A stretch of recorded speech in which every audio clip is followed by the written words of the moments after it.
Salut à tous. Il existe deux installations au Moyen-Orient que personne n'a osé toucher depuis 1948. Et c'est pas parce qu'elles sont difficiles à atteindre. La raison, c'est que les toucher signifie franchir une ligne rouge que toute l'architecture de dissuasion nucléaire régionale a été conçue pour protéger. Ce genre de ligne rouge, au moins, ne disparaît pas au premier point de presse transformé en numéro de posture à la Donald Trump. L'installation numéro 1, c'est le centre de recherche nucléaire de Dimona, dans le désert du Negev, au sud d'Israël.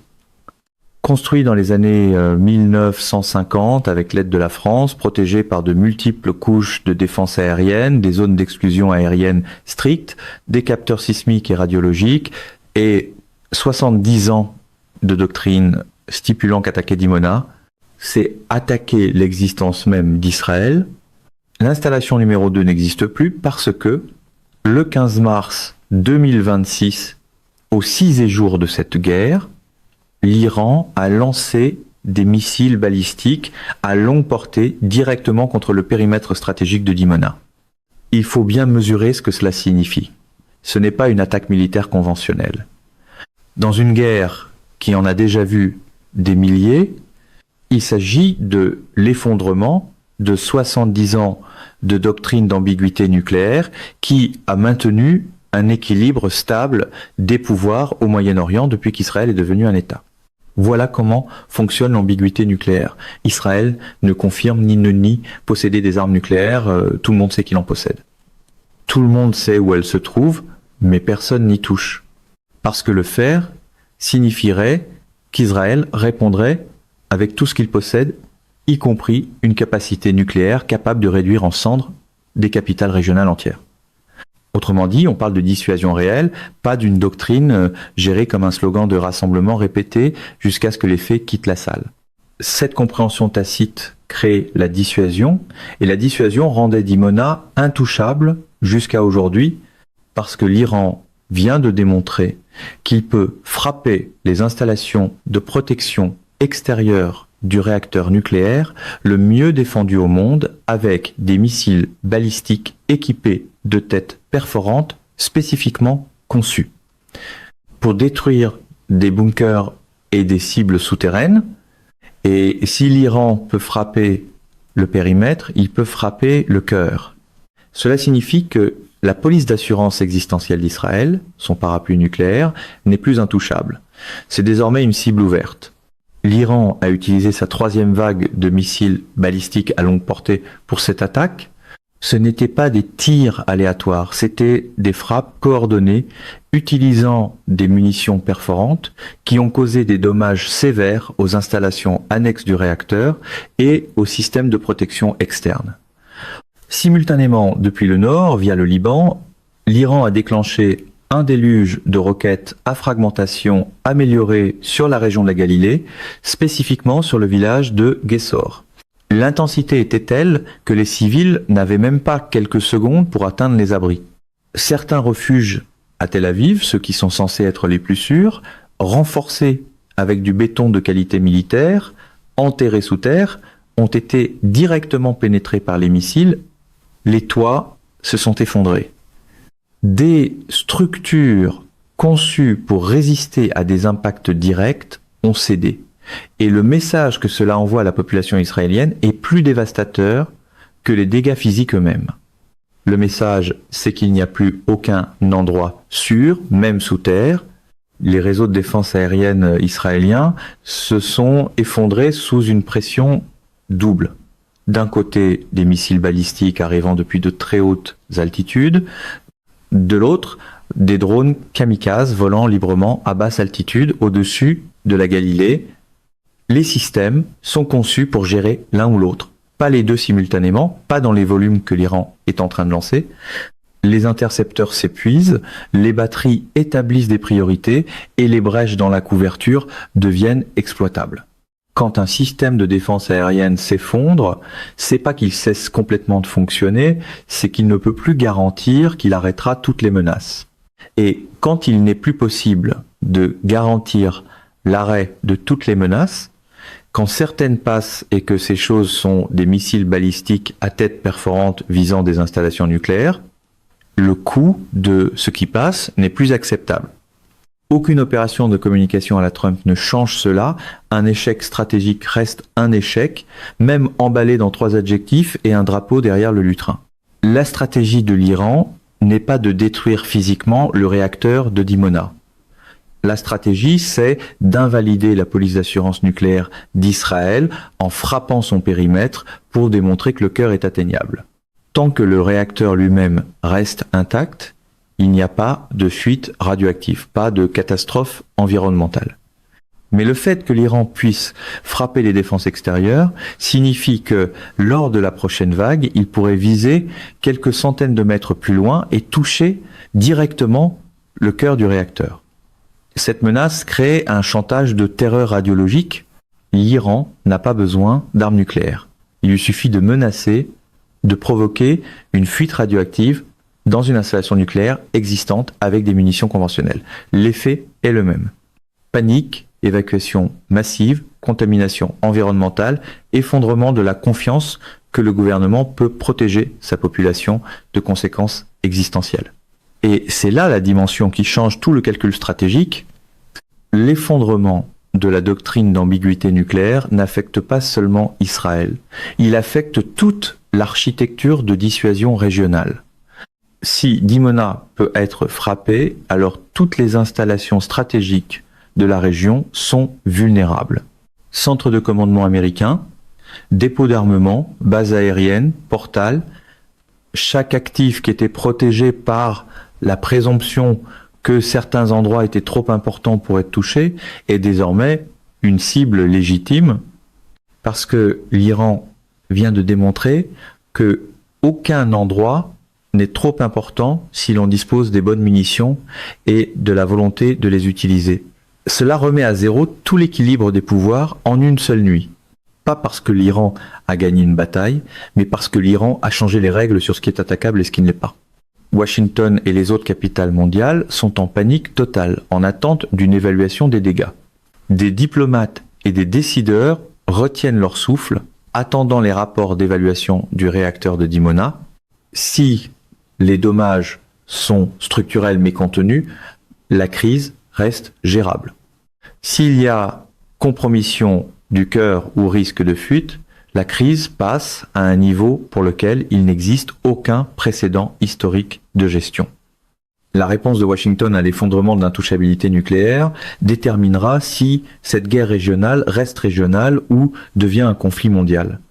Et dans un moment comme celui-là, la vieille méthode trumpiste qui consiste à crier plus fort que le problème ne produit, hélas, ni intercepteur, ni doctrine cohérente. Parce que si les États-Unis permettent à l'Iran d'établir le précédent selon lequel les installations nucléaires sont des cibles légitimes dans une guerre conventionnelle, alors toutes les installations nucléaires, partout dans le monde, deviennent des cibles dans les conflits futurs. Et ce précédent ne peut pas être laissé sans réponse, parce qu'il détruit toute l'architecture de non-prolifération nucléaire qui a maintenu la stabilité internationale depuis 1945. Les gardiens de la révolution islamique ont publié officiellement des images des lancements de la 3e vague de missiles balistiques via leurs canaux médiatiques militaires officiels. Ce n'est pas de la propagande conçue pour la consommation interne. C'est une déclaration de nouvelles règles d'engagement communiquées aux adversaires comme aux alliés. Les gardiens déclarent publiquement que des centres de gravité stratégiques comme Dimona sont désormais des cibles légitimes et qu'ils ont à la fois la capacité technique et la volonté politique de les frapper. Cette déclaration transforme le calcul de dissuasion parce qu'il n'y a plus aucune ambiguïté sur ce que l'Iran est prêt à attaquer, ni sur les capacités dont il dispose. L'ambiguïté en matière de dissuasion fonctionne quand l'adversaire n'est pas sûr de vos limites ou de vos capacités. L'Iran vient d'éliminer toute ambiguïté. Ses limites, aucune. Ses capacités suffisantes pour pénétrer les défenses les plus robustes de la région. On est loin des mises en scène où le camp Trump traite chaque posture martiale comme une bande-annonce, puis s'étonne que le réel refuse de suivre le scénario. Dans le nord, les colons de Zor sont en révolte ouverte contre le gouvernement israélien. C'est pas une protestation, c'est une révolte. Ils accusent l'État de les avoir abandonnés, de ne pas pouvoir les protéger, de faire passer les priorités militaires avant la sécurité civile. Quand la population perd foi en la capacité de l'État à remplir la fonction la plus élémentaire du gouvernement, protéger les citoyens contre des menaces existentielles, le contrat social entre gouvernants et gouvernés se brise. Et une fois que la cohésion interne qui permet à un État de fonctionner sous pression commence à se fracturer, elle ne se referme pas facilement. Israël ne fait pas face uniquement à une guerre extérieure, il fait face à une crise interne de légitimité gouvernementale. Le commandement militaire est pris dans un dilemme mortel. Protéger les installations nucléaires ou protéger les villes. Il n'y a pas assez d'intercepteurs pour faire les deux simultanément au niveau de menace que l'Iran génère.